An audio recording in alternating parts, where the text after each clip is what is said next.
Okay, perfect. We'll just let people join and then we'll get started officially.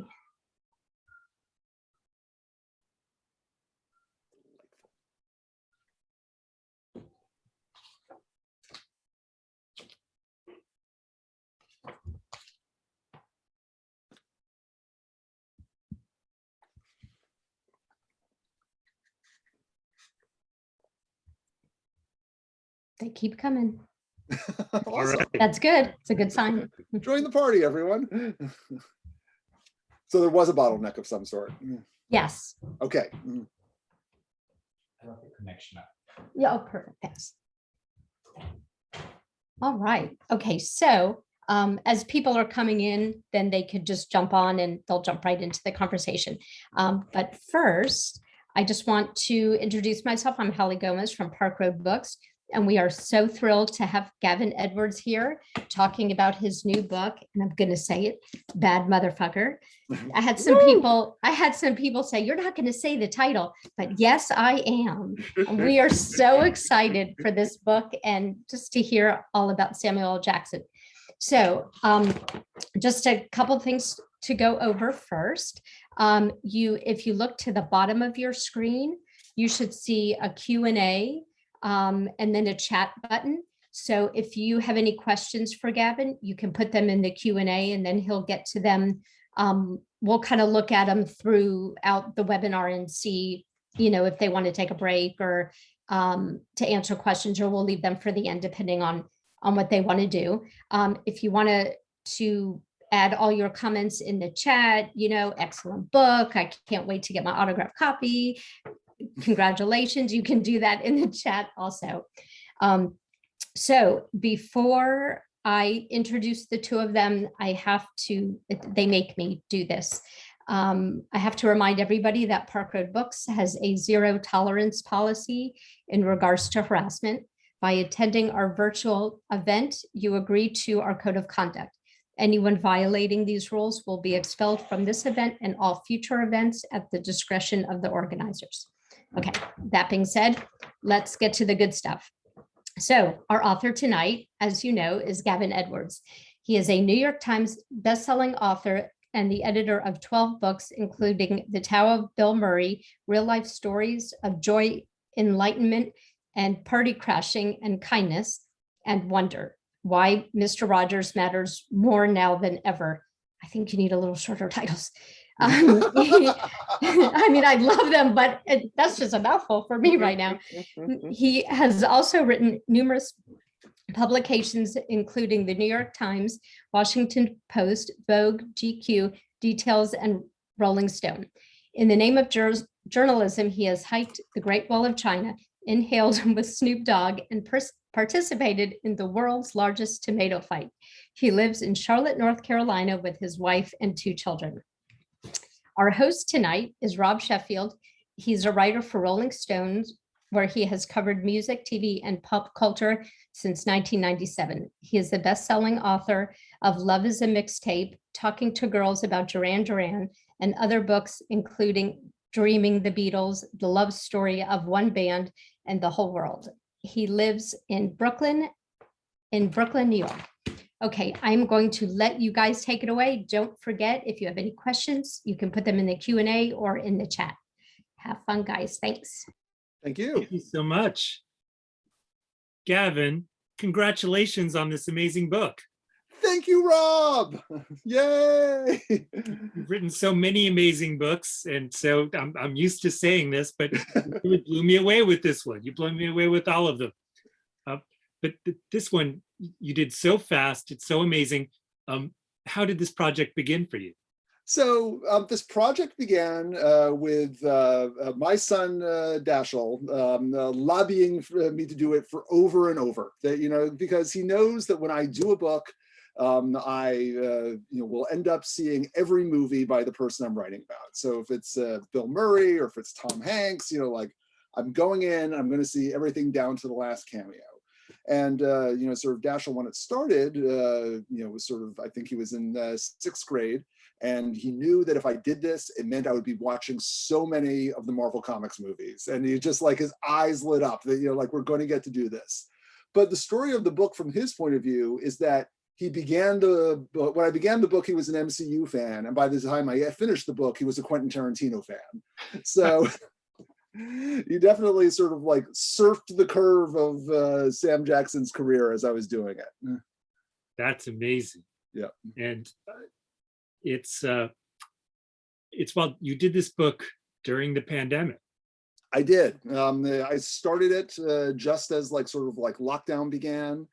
And I finished it, sort of like the same week I got my first shot of the vaccine.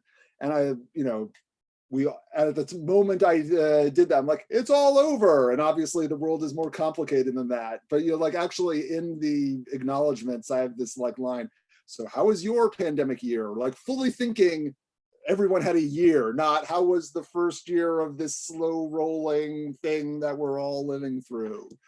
But it was weirdly, it was great just for my sanity to have something to work on, that, sort of like a big, sort of like chunk of biography to like sink my teeth into.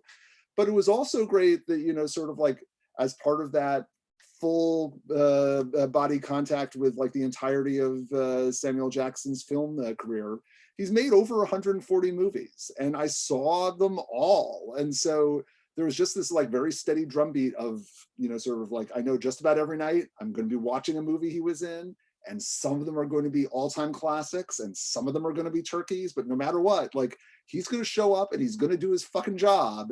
And, and it's always going to be like a joy to see him like doing that. And sometimes it's going to be like illuminating of the human condition. Amazing. Well, an astoundingly long body of work. And I think like a lot of people reading this book, I had no idea that he'd had such a long and colorful life even before his movie career began. Yeah. I think for a lot of us, sort of like different people have a different first Samuel Jackson movie that, sort of like, if you're old enough to be there from the beginning, sort of like maybe you started paying attention to Goodfellas, or maybe it was Do the Right Thing, or maybe you didn't really clue in until Jungle Fever, Pulp Fiction. But, sort of all these movies are happening like around the time he turns 40. And he just like had this full, fascinating life before that, sort of grew up in segregation in Chattanooga, sort of like went to Morehouse and was like a Black revolutionary during the 1960s, was an usher at Martin Luther King's funeral, and just sort of like, and sort of like got involved in like sort of like gun running before he had to like flee and go to Los Angeles, sort of like had a hardcore cocaine addiction, and just there was all these things. I think you said it to me after you read the book for the first time, like he's the Black Zealot, he's everywhere. Everywhere. He's in like every amazing American story of the past century. Yeah. And so, I knew I found him, I was drawn to him because of his work, and I knew I wanted to write about, sort of cool as a cultural value, but I really didn't know until I like dove into the book, just how like rich and fascinating like his life story was going to be. Now, where do you come in as a fan? Do you remember when you became a Samuel L. Jackson fan? So I definitely, the first time I remember noticing him was Goodfellas. And, sort of it's an epic movie, and there's so many like characters who you would be happy to see like an entire movie about them, even though they have two lines, like Johnny Roastbeef, right? Or who's the character who says everything two times? Nikki 2 times, Tommy 2 times. Yeah.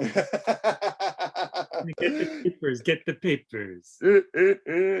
But but he plays Stax Edwards, and it's not just like the commonality of the last name. It's like he's sort of like about 3/4 of the way through the movie, he like just saunters in, and he's cool, and like, who is this guy? And 10 or 15 minutes later, he's dead. But something that you enjoy him while he's on screen. Yes. It's amazing. His capacity for just like walking into a middle of a nothing movie, and of course, Goodfellas is a genius movie from beginning to end, but his ability to walk into a nothing movie and take over is just unparalleled. Do you remember what your first exposure to him was? I definitely like. I noticed how good he was in Goodfellas, but to me, seeing Jungle Fever was the one that blew me away. And Sure. that's where I was like, wait, like I know I've seen this guy before, but this is, I mean, that performance is just so heartbreaking and devastating, and it's the soul of the movie. And it's such an astounding performance that, you know, it was like, where did this guy come from? Why isn't he world famous already? And it's amazing that like, and for people who haven't seen this movie in a long time, everyone now forgets like that was a subplot in the movie. That, you know, sort of like the main part of the movie is like Wesley Snipes, you know, and like this interracial romance with Annabella Sciorra. But like the indelible part of the movie is, you know, like Samuel Jackson, like, you know, addicted to crack and like the burden he is on his family. And that Samuel Jackson has so many of his scenes with like someone else, you know, making a brilliant, you know, star-making performance that nobody had heard of before, Halle Berry. Yeah, yeah, it's basically her debut part, you know, like, and Astounding. really unlike a lot of other things she's done, that, you know, like, that they're so good together in this way that it's like kind of remarkable they didn't end up being like a cinematic team. Amazing, but he is so good in that movie, and so yeah, so devastating in that movie. Yeah.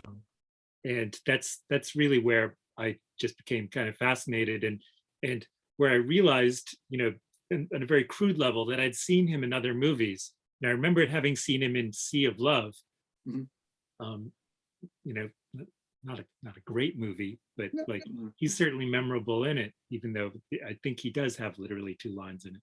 He has 2 or 3 lines, and as he is pointed out, he is credited as Black Guy, Yes. which is amazing. That like, it's That's just really- astonishing that like it was an era where like, oh yeah, we have no problem just you know, his credit is Black Guy.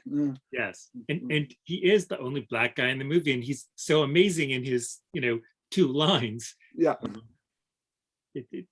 But his, you know, his sense of like, you know, hostility and sarcasm, and I can't believe this is happening. Very kind Yeah, of. and if and for those who haven't seen it, like he's one of many people who gets caught in a police sting at the beginning of the movie.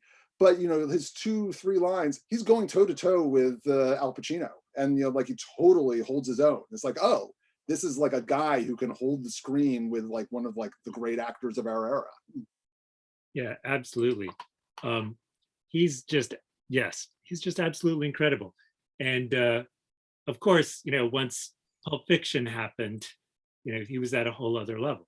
Right. Yeah, and that was when, you know, sort of there was a movie he was in a little bit before that, Jumping at the Boneyard, and the director told me like, oh, someone had to like make me a reel of everything he had done, because you know, like he had sort of heard the name, and it was just before Jungle Fever, I guess, and he saw these parts. It's like, oh, this guy's great, he can act. But then after that, there was no question, you know, sort of like, it's like not only can he act, he is one of the iconic actors like of you know, sort of the last umpteen years. It was almost like the world had been waiting for him. Yeah, no, and I think that's absolutely true. That you know, sort of like one of the things I really you know, sort of like tried to get my arms around in the book is this notion of, you know, sort of like what cool is now, and the fact that like in many ways like cool as like a cultural value is kind of like outmoded. It's much more 20th century notion than a 21st century notion. But you know, sort of we need Samuel Jackson, and we need him to be cool, and that, you know, sort of there's this real value in, you know, sort of people respond to that, and they also just sort of like love, you know, not a great movie, but you know, sort of like he comes on screen, Snakes in the Plane, and you know, sort of you're like, oh, now he's got it. You know, not only does the character have control of like the snakes on a plane, but you know Samuel Jackson has control of the movie. You can like lean back, enjoy yourself. Mr. Jackson has things under control. Absolutely, and you brilliantly capture that aspect of him, both personally and in terms of his work. That's something I love about the book. So many, like, you go back and you watch movies from sort of before his time, and you realize, oh man, this is a Samuel Jackson movie, but he just wasn't around yet. Die Hard movies now, Yeah. it's mind-blowing that like they were writing a Samuel Jackson movie, but like they hadn't found him yet, so they were, you know, making poor Bruce Willis do this really bad Samuel Jackson impersonation. Like, those are meant always clearly to be Samuel Jackson movies. I had not thought of it that way. That is an excellent point. But for when you do books like this, Yeah. Something nobody writes about a career, about a long life in pop culture, in the arts, the way you do. And something I love is the way you immerse yourself totally in their work, and the way you hunt down all the weirdest items in their filmography. So you might be the only person who's seen every movie that Tom Hanks has been in. Yeah. You might be the only person who's seen every movie that Samuel Jackson has been in, but you're definitely the only person who's seen every movie that either of them was in. There are so many movies that I read about, as you described Samuel Jackson in them, where I said, Gavin could be making this up and I'd have no way of knowing. Yeah, I mean, for me, the one that was like, well, there's a couple of them I'm like, this really exists. And one was Fathers and Sons, this movie set in a Jersey Shore where like Rosanna Arquette like wanders in for 3 scenes as like a fortune teller. And it's like, and I'm like, she's obviously meant to be in a Bruce Springsteen song. And like, what is she doing in this movie? And, you know, like you get to see like Samuel Jackson like bowl and be in an amateur theatrical. And it's just like, it doesn't seem like a good idea that was made, but it was fascinating. And, you know, I had to like track down like a VHS copy. The other one that I really had no idea existed was something called Hail Caesar, and not the Coen brothers movie, but the one directed by Anthony Michael Hall, based on a Mark Twain story, although nobody seems to know which Mark Twain. I actually called up like the Mark Twain Center in Connecticut and like described the plot to them and said, what story is this? And they're like, you have stumped us. Doesn't sound like any Mark Twain story we know.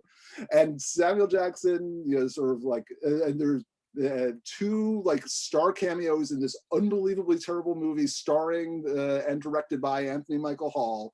And one of them is like Hall's close personal friend, Robert Downey Jr., as like a mailroom guy pretending to be in charge of a record company. But then Samuel L. Jackson, you know, comes like strutting down the street, like delivering the mail, you know, like, and so like one of the few moments of joy in this not very good movie is seeing Samuel Jackson like in shorts, you know, like bopping down the sidewalk. Unbelievable. He's really, he's such a presence, but as I learned from your book, and I think a lot of writers, I mean a lot of readers who's encountering his life story for the first time on this level of intimacy, but that even before that time, he was at the center of so many amazing stories in real life. You know, you mentioned his 60s Black radical days, which Right. I had no idea that he had that kind of background. Yeah, I mean, like, and you see, they're like these. He is actually in. It's not quite an arm's length, so I won't run and grab it. But the Ebony magazine pictorial history of Black America. Like in the 3rd volume, there is a photo of the protests at like Morehouse that includes like a young Samuel Jackson, and you know, sort of like, and it's just like I can't believe that, you know, they're like it's like you're saying that, you know, just like he is one of those guys who is like always part of the story even before we knew who he was. Well, something I love about all your books, and I think this is one of those books that will lead people to others of your books, because the way you tell a story in terms of a star and their journey through pop culture and the way their story intersects with other kinds of stories. But I think about the artists that you've written book-length portraits of, like Fred Rogers or Bill Murray or Tom Hanks, and the way they seem to show up everywhere. But Samuel Jackson, it seems like his story is the American story of the last century. He's just in everything interesting that's happened since then. And it's fun, you know, I pick these people not for that, but almost always because I feel like they stand for something more than their work. Like I start off by saying like, okay, I love their work. It's kind of a necessary prerequisite. But then, you know, sort of like they tap into something in like American society, whether it's, you know, sort of like, you know, like Bill Murray's antic philosophy, or, you know, sort of like Fred Rogers, just sort of like real like decency towards children, that like they represent more than who they are. But it's remarkable, like when you see just like all of these weird, you know, sort of like people like you get, like one of those cutaway sideway views of American society, like where you see like the geological layers. And somehow in almost all these books, like Bill Cosby is always in them. Yes. Yeah, he's just sort of like, he's one of those figures who's, even just like in the, just thinking of, Samuel Jackson, like ranging from, sort of like after Martin Luther King died, like Bill Cosby and his co-star Robert Culp paid for Morehouse students to like go to Memphis to support like the striking sanitation workers. And then decades later, like Samuel Jackson is like in New York, like he's a aspiring actor and hasn't done much yet, but he's working as Bill Cosby's stand-in for 2 years on like the Cosby Show, where like he shows up on Monday morning, learns the blocking, and and then like spends the rest of the week like putting on like one of Bill's sweaters and like doing like his lines and his steps until so the camera crew can practice. Just astounding. Just astounding. We have a question that actually ties directly into this, if you don't mind. But we have a question from somebody in the audience. Believe his name might be familiar to you, from a gentleman by the name of Phil Lamar. So much love for Phil Lamar. So much love for Phil Lamar. Love you, Phil. Phil has a question, a very good one. Phil asks, is cool transferable? I figured best to ask the guys who wrote about Bill Murray, Sam Jackson, Bowie, and the Beatles. Wow. Is cool transferable? If so, I think Samuel Jackson might have gotten it from Phil. First anybody's ever met. I mean, I would say it can, and feel free to disagree because I'm, it's a good question.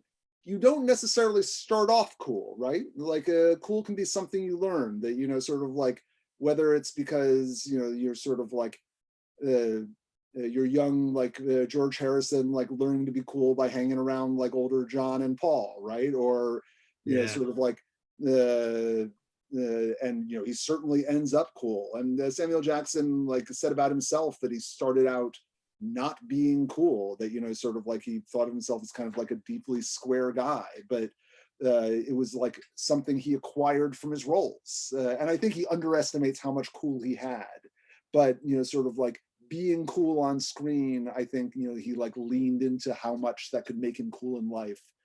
I say something like sort of cool can be a mask that you wear, and if you put it on more and more often, it fits your face better and better.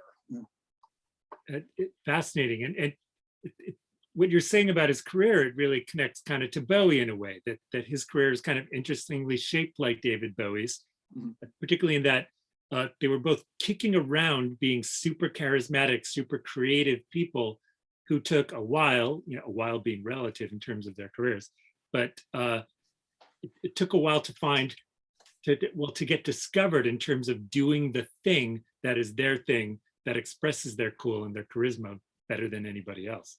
Right. Bowie had to figure out it wasn't mime.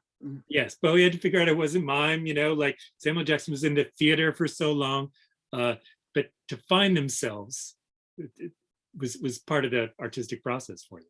Yeah, absolutely. And a part of it is taking in everything that's sort of come before. And you could speak to Bowie and the Beatles better, but sort of I can say Samuel Jackson spent every Saturday at one of like sort of the two black movie theaters in Chattanooga from like 9 a.m. to 8 p.m. and he's watching the movies all day. And sort of like, that fuels his imagination, that sort of I think that's where you learn how to carry yourself. It's where you learn how to be cool.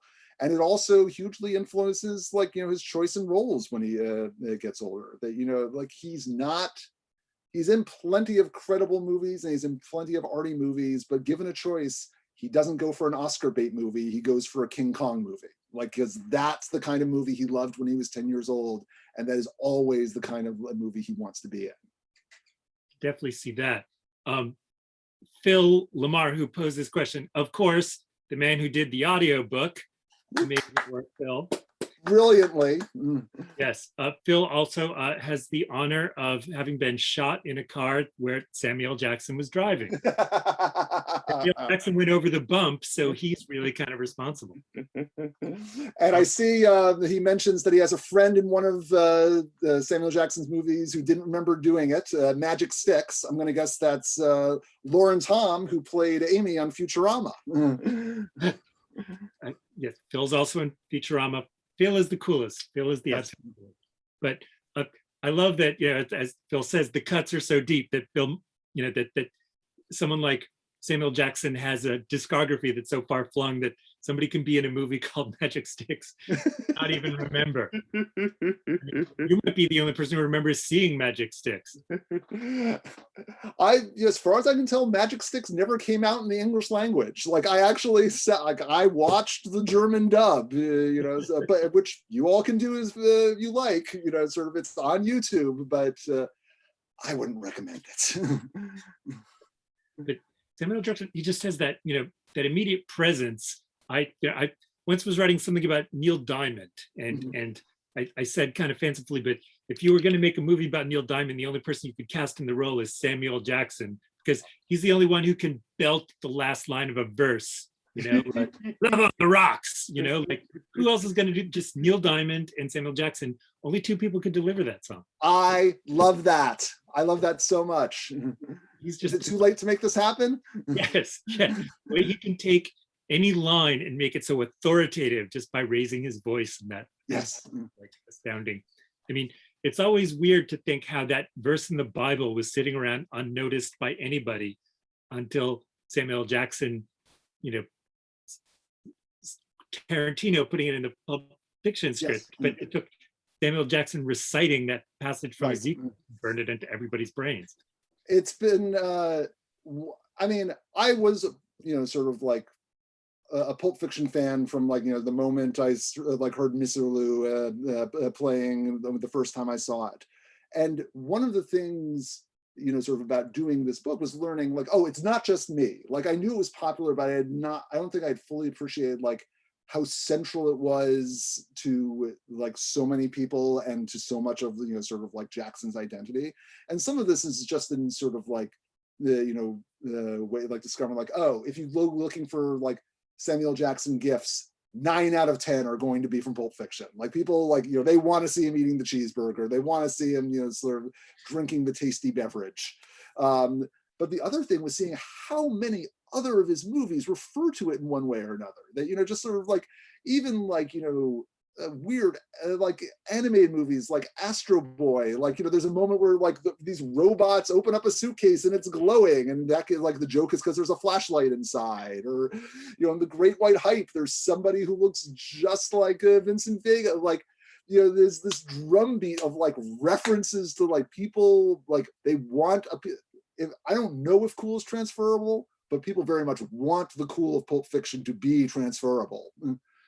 Absolutely. And it's completely like, yes, it completely, I mean, honestly, all movies from the 90s look, I mean, they now look like it's, they're trying to do that Pulp Fiction thing.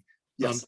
Amazing how many great movies were basically like, let's take that aspect of Samuel Jackson, just write a movie to go around it. I mean, a movie that I love, and I know that you love, is the Gina Davis action espionage film, The Long Kiss Goodnight. Yes. Really does read like they were like, we got to do a Samuel Jackson movie so we can meet this incredibly cool guy. Let's just yeah, and just sort of like this thing of, I mean, and he has said over and over like that is his favorite part he's ever done. That like it is sort of like a movie about unlocking the power within yourself. And in the case of Gina Davis, it's this sort of, she finds out that she's actually like a sleeper espionage agent who's like, she's not just like sort of a suburban housewife. And so, like she's unleashing kind of like her lethal skills. But with Samuel Jackson, it's kind of unleashing his coolness and the guy who can sort of step up and like do what's needed to do. And I think it's the reason he loves it so much that, sort of this character learns that he is capable of more than he realized just by virtue of how he carries himself and how he is. And I think that's also the story of like Samuel Jackson's life as an adult, that like he discovers that he has more power than he realized. Totally. I love that movie. It means so much to me that that's the one that he says is his favorite. And Gavin would be way too modest to mention this himself, but one of the scenes in the movie is where Samuel Jackson is singing along. It's basically, let's call it a fan tribute to Gavin's book of misheard lyrics. Excuse me while I kiss this guy. The level of pop scholarship that Gavin has, invented and has carried forward in terms of the study of mondegreens, of misheard lyrics. But and Sam Jackson and Gina Davis are singing along to, I believe it's Seals and Croft in the movie, and getting the lines wrong and arguing about it. Coley, and it's I really love to see you tonight, and you just sing, I'm just not talking about the linen. Argue about it. And I remember after seeing that movie, I called you and I said, Gavin, did you see this movie? And you said, you're about the 20th person. There was one year where just like that kept on like being like jokes on sitcoms and so on. And I'm just like, I think my book is in a lot of writers' rooms, and that, sort of like, more power to them. I didn't invent this, but like you can see writers are like, we need a button for the scene, quick, misheard lyric. Absolutely. It's a beautiful thing. But I love basically like that to me is a moment where he's kind of doing lines that you wrote, and it's a beautiful thing to see. Yes. We have a question from, this seems like kind of a shady character, Chris Malamphy. Don't know what that guy wants, but an excellent question about, shockingly, a deep cut in the filmography. Chris asks, to me, the most anomalous SLJ movie is The Red Violin. You rewatch that one, and does it hold up? I've watched that one. His performance in that is great. So for those of you who haven't seen the movie, it is the history of a very precious violin with an unusual color, and sort of like as it goes forward, like through the centuries, like sort of like the different people who have had it, and there's like a Byronic nobleman, and it ends up in China, and so it's like an anthology movie like pegged to this violin, and it always looks gorgeous. That like the production values are like off the hook, and some parts of it are kind of like ridiculous and like uncooked, and you just have to like roll with that because it's the kind of movie it is. But it is a great performance by Samuel Jackson. He's the one who like brings this kind of nutty movie like all together, because in the modern day he is the appraiser who sort of realizes what this instrument is, and he has this one scene that is a tour de force of silence, and it is 40 seconds, I think, and he is sitting there listening to the violin being played, and sort of like without saying a word, you can see like all these sort of like his love for the violin's music, his avarice for it, his fear that his scheme of stealing it is going to be caught, and it is just this much more interior role than he usually does. But it was so fabulous to see that he like completely pulled it off. So you rate this movie highly for SLJ content?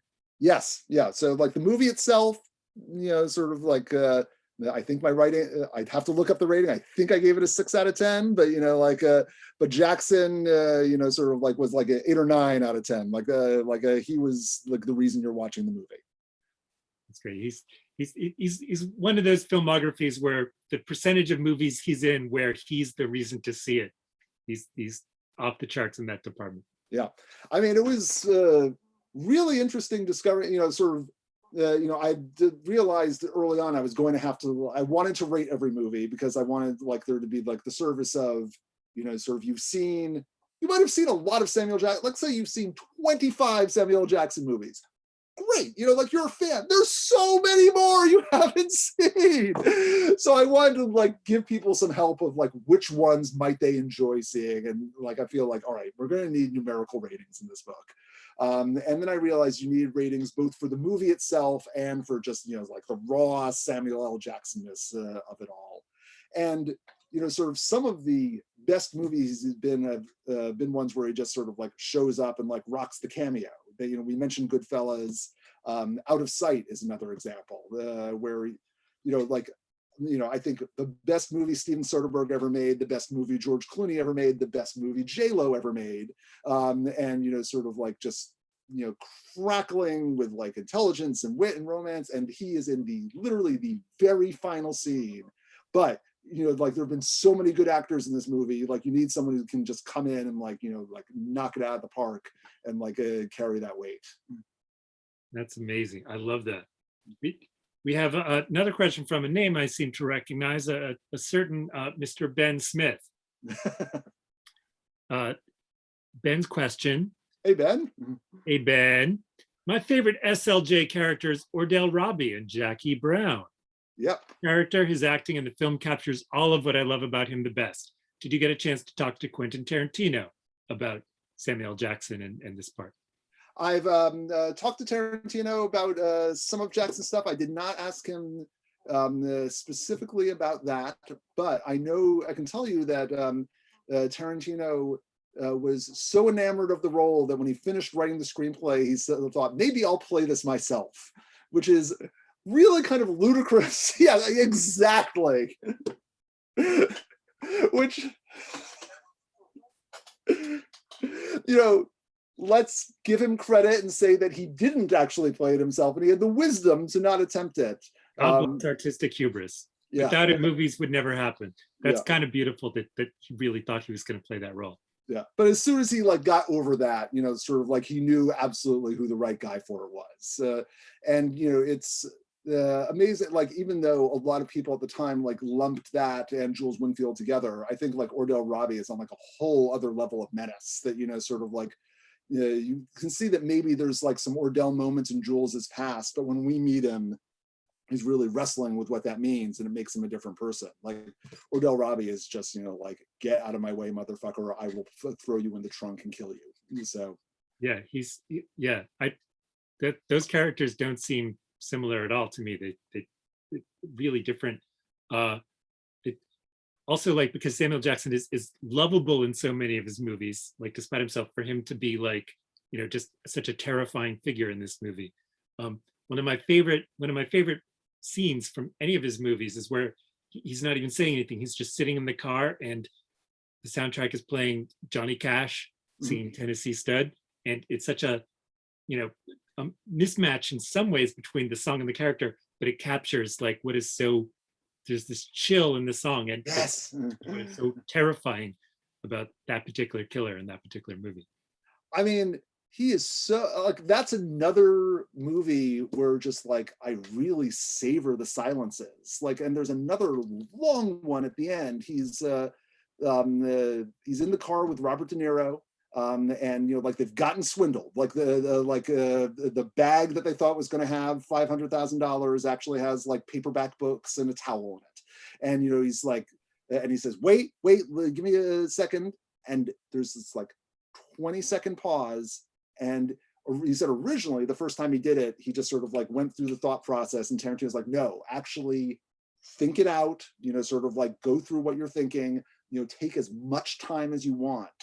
And he takes the time and says, yeah, he realizes Jackie Brown did it. And sort of like, and once he's, but it's this amazing both trust from both actor and director, that sort of you're going to want to see people figuring this out, and his ability and his gift to like make this incredibly like these interior moments just fully like charismatic and alive on screen.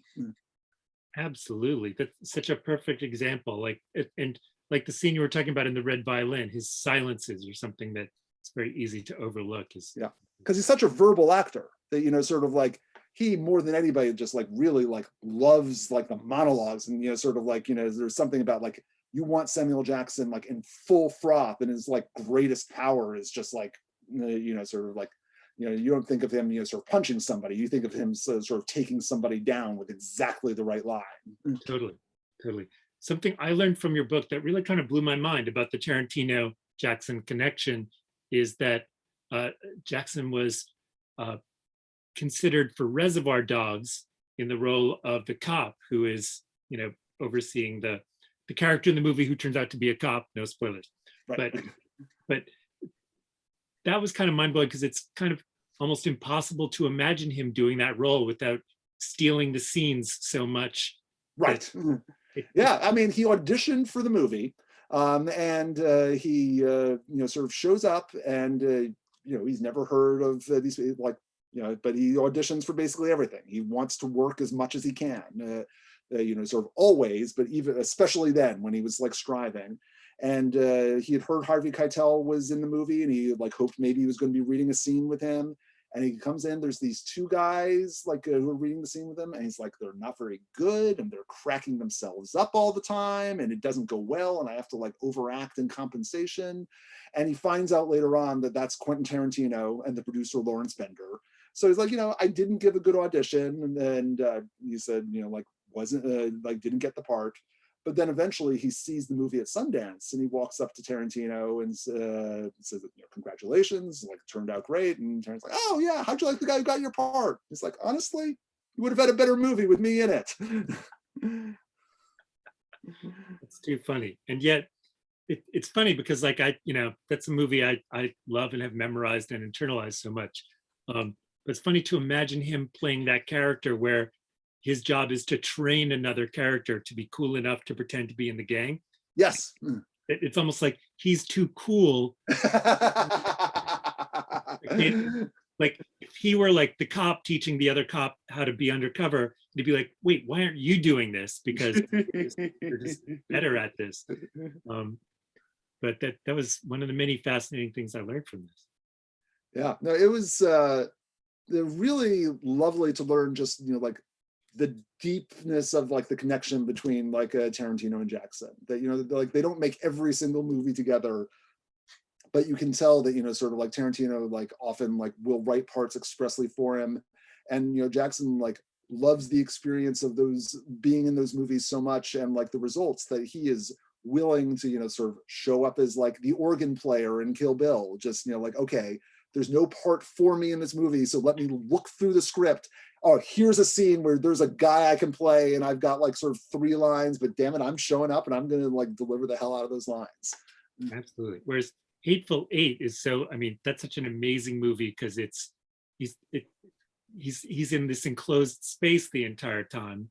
Like, and it's funny because like usually walking and strutting and moving with presence is something that's so key to his charisma, and in Hateful Eight, he's just unbelievable. It's just the center of this very no, and you can tell that sort of like you can't imagine anybody else doing that part. And for him, we were talking before about sort of the movies he watched when he was a kid. The one thing he had always really wanted to do, and sort of I can tell you, having read his interviews like across the decades, he was always like, why can't I be in a Western?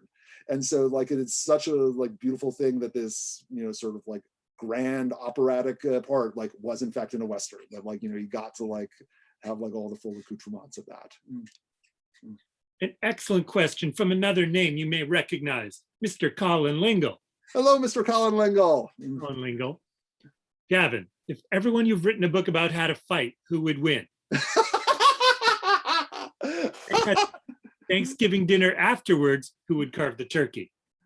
All right, so Fred Rogers would try to mediate, but like we'll honor the premise of your question and say that he doesn't succeed.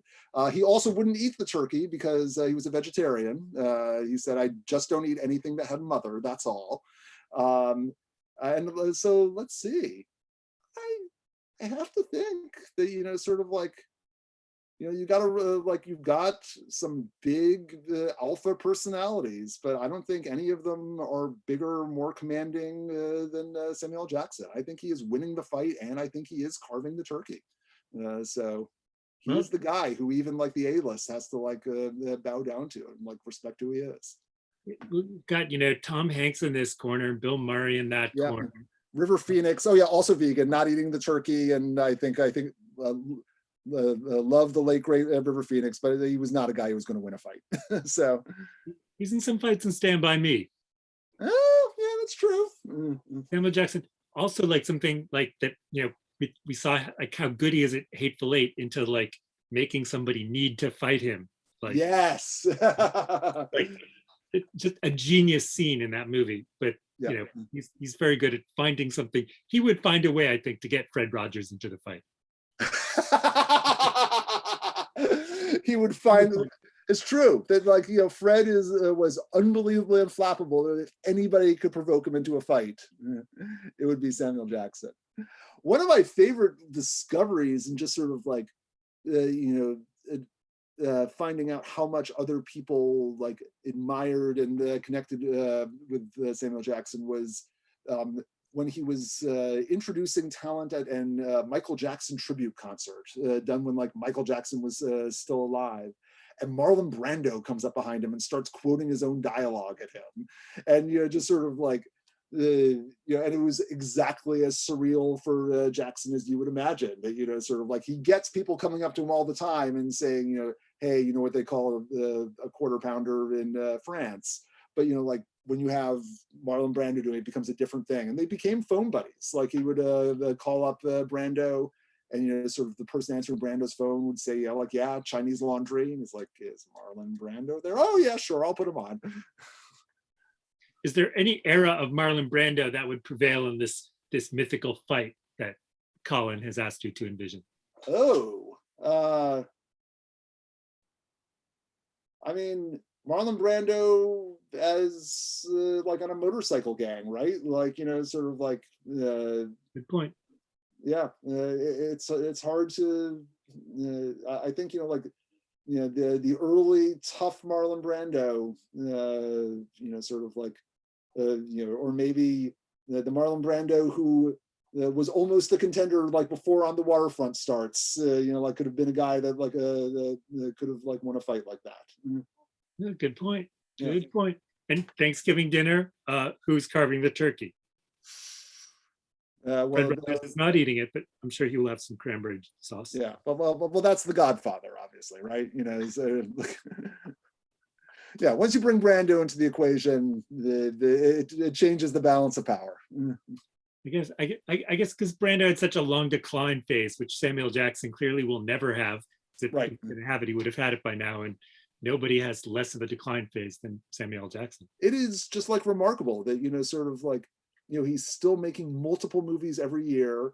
And, you know, it gets harder and harder to cast him in like the flashback scenes. Like he's not really plausible. Like when they say like, hey, what if like, let's put you back when you were like 26. But, you know, sort of that aside, you know, he is completely commanding whenever, you know, like he is like the guy he is, you know, like after I finished the book, I went to see The Protege, which, and, you know, it's not a great movie, but like it doesn't suck to watch like Samuel Jackson, you know, sort of like being like one of the world's greatest hitmen, you know, sort of like taking charge of the movie. And so I was happy to be there. Amazing. And we have another question from Mr. Phil Lamar, who has some of the greatest lines in the book, some of the greatest stories in the book. Phil asks, Gavin, you wrote the book during the pandemic. Did you ever get to meet Sam? I did not ever get to meet Sam while I was doing the book, but I had interviewed him in the past. And so, and that was just, you know, sort of like one of the core, it was one of my favorite interviews ever. Just, you know, sort of like, and it was the only time like my wife has taken like sort of the audio tape after the interview and sort of like, let me hear it right now. And just sort of like, you know, sitting with like headphones on in the corner, just like, you know, cackling with pleasure, like every single line that like Samuel Jackson said. But it was just so, it really helped me, like even, you know, sort of like, you know, I didn't do like a blow by blow every single movie in his filmography with him, just like knowing, like having a conversation about what's important to him and how he carries himself, and like, you know, sort of like his early days and the clothes that his mother bought him and like what it was like breaking into Hollywood. And so like having, you know, sort of like that contact with him, like I felt like made it possible to do the book. Amazing. When, just for people who haven't read the book, when did you interview him? I interviewed him, it was around the time of Snakes on a Plane. And we were talking, like he had like, as usual, like 5 movies out that year. We were talking about all of them. And, you know, sort of like, and because he's the cool guy he is, like we just started talking about, you know, sort of like being cool and how he uses the word motherfucker, and you know, sort of like, so it was a few years back, but it was you know, sort of like it gave me a grounding in sort of Jacksonology. Well, it's so funny that for anybody else, Snakes on a Plane would have been like, you know, a hit, like a negative thing in terms of their mystique. Right. Like, it would have been like a joke that detracted from their cult, from their mystique. Like, Yes.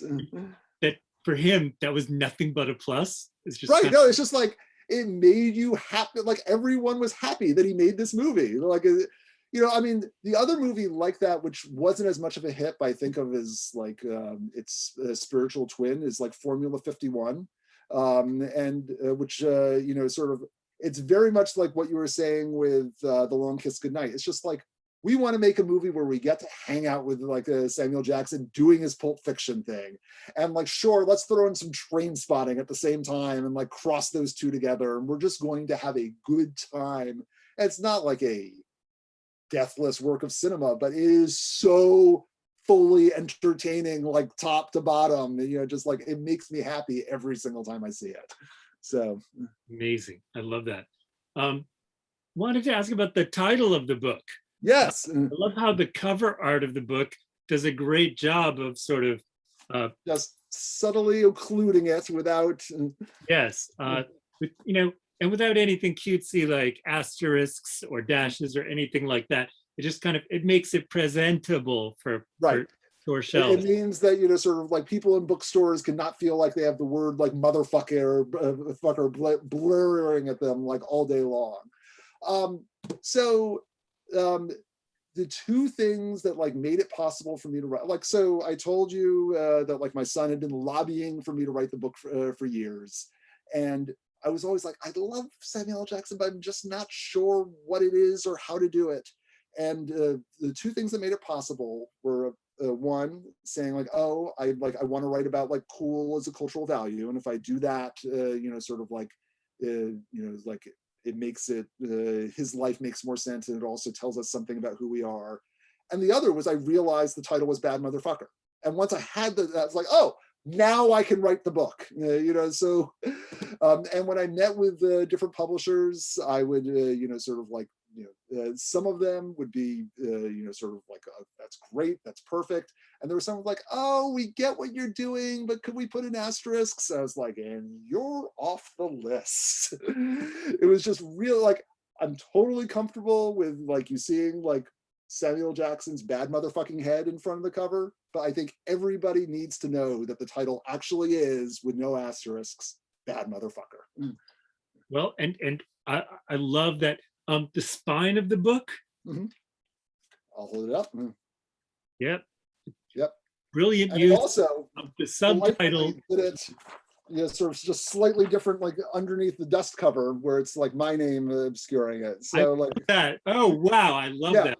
Yeah, Amanda Kane, the creative director of the Hachette books, like she was the one doing that, and she just did such a brilliant job with the cover, and it just like made me like happy every single day I thought about it. Like, okay, you know, like I can write a book with a cover like that, you know, like, so now I just have to like live up to that cover. So it's absolutely amazing. We talked before about the different kinds of careers that you've written books about. I'm curious if you see, I guess, a connecting thread between, you know, people as far flung as River Phoenix, Fred Rogers, Tom Hanks, Bill Murray. So, I mean, the thing when, and I'm going to turn this around on you in a second because I'm curious, for you to answer. But you asked me, so I'll go first. And I always, the phrase I always use in my head is big American story. And so it needs to be somebody who's not just like my private passion, but who means something larger. Like I have to have that passion for it, but it's got to be somebody who means something larger, like in the history of our culture, and, you know, like represents something, and also sort of like has changed things as they went along. And, you know, I can sort of like, I'm always like trying to make sure that I have as broad a net as possible, and so that, you know, like they've all been, for example, male actors so far, but sort of like I'm always thinking about sort of like people whose life adds up to like something like big about like who we are and what our culture is, and sort of like, and I'm drawn to them in the hope that like it's going to be like rewarding to like dive in, and so far none of them have disappointed me. All right, but you have to answer now. Well, it's amazing that you find these people who, apart from them and how interesting they are personally and in terms of their work, but you make them sort of stand in for everything sort of happening around them at the time and the way they're part of everything. For anyone who's drawn in by the Samuel Jackson book, I cannot recommend the Fred Rogers book enough, Kindness and Wonder, about Mr. Rogers, where Mr. Rogers is in between. I mean, he's in all these weird stories that are happening around him. The fact that he had this long association with George Romero is just mind-blowing. Yeah. Like two guys from Pittsburgh, the guy who directed Night of the Living Dead and invented, like the modern zombie, and the guy who did The Neighborhood of Make Believe. And the fact that those stories are so connected and, that they work together is just mind-blowing. And you're too modest to say this, but you're the one who, sort of like hipped me to the parallel lives of Fred Rogers and Andy Warhol. And that is also astonishing to me. So I walked home from the movie and I thought, like, that speaking voice, it's so exactly like Andy Warhol's speaking voice. They had so much in common. Yeah, and sort of like, like Warhol left Pittsburgh as quickly as he could, but sort of they had very similar upbringings. Sort of like sort of beloved children of privilege, like with difficult childhoods in Pittsburgh. Who really liked creating like imaginary like neighborhoods of make-believe. Yeah. But just fascinating how you find these big American stories, kind of a perfect way to put it. Yeah, I feel I don't know, I feel enriched by all of them. That sort of like you'd like to think you're not done. I'm old enough that like I certainly, my personality is what it is, but like you hope that you're not done growing and learning things. And like I would like to think I take the best of Bill Murray and like a little piece of Tom Hanks and a little piece of Fred Rogers, and they sort of like I would never presume to be as cool as Samuel Jackson, but if even like a tiny bit of it rubs off on me, then I'll be a happier man. Nobody is, except Phil Lamar.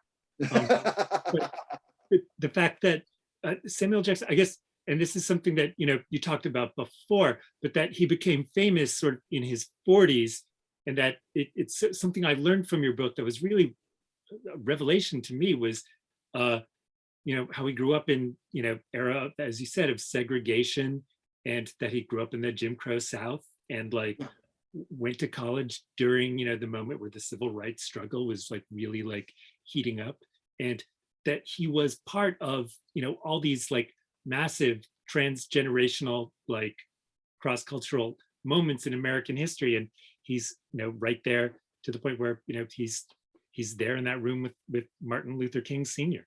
Yeah, no, and it's sort of, and like there's this truism for celebrities that they remain the emotional age or level of maturity that they were when they got famous.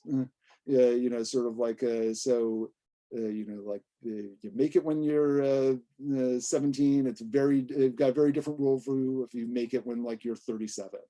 And Samuel Jackson had a full life before he became famous, and I think that's part of why he's able to do what he does and why he has the gravitas and the cool that he does. That sort of you can tell that he is a guy who like he's seen some shit, and like he's been some places, and it's and it's not just all on movie sets. That like it is a full, well-lived life. Amazing. Gavin, thank you so much. I cannot congratulate you enough on this great book, and thank you for writing it. I think it's one of your masterworks. Rob, you're like too kind, and like thank you so much for like host. I always love talking with you anywhere about like anything, but like this has really like been a delight for me. And we should thank Park Road Books who hosted us. Thank you so much, Ali. and who have copies of the book for sale, autographed copies, if that's what you want. So like go to their website and they can hook you up. Of course, you want the autographed one. Thanks. Congratulations on And- another amazing book. And maybe he'll personalize them if you want. Of I course I will. Of course. Okay, wonderful. Awesome. And I just have to put in there that Hateful Eight is my favorite movie. So That is a strong choice, Allie. I think so. Very strong choice. Well, thank you everybody for coming. Again, we have Gavin's book. In fact, we have all of Gavin's books. So if there's anything you want, but thank you for coming out and supporting him and supporting Rob. I don't know about you, but I had a wonderful night. Thank you, Gavin. Thank you, Rob, and thank you everyone for being here. It's Thanks, everyone. you all are Thank the you. best. All right. Good night, everyone. Long kiss. Bye.